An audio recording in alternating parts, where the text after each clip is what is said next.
Руханият өзін-өз тану әдістемелік бірлестігі.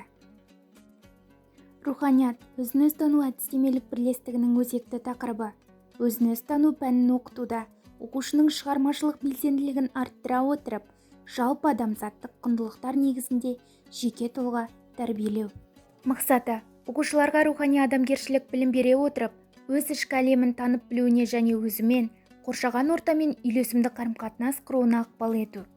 Міндеттері: әрбір адамның табиғатына салынған жалпы адамзаттық құндылықтарды жарыққа шығару, әрбір оқушының өзінің рухани адамгершілік табиғаты мен өмірлік мұратын ұғынуға ықпал ету, өзіндік қадір-қасиетін сезінуін, өзіне сенімділікті, өз ойына, сөзіне және әрекетіне жауапкершілікті дамыту. Әдістемелік бірлестікте магистр дәрежесі бар 1, жоғарғы білімді 6 ұстаз жұмыс жасайды. Олар: Көптілеуова Динура, 2-ші санатты ұстаз; Ажекова Самал, педагог-модератор; Исмаилова Айгерім, педагог-модератор; Мұрат Айтолқын, педагог-модератор; Амантұргүлім, магистр дәрежелі педагог-модератор;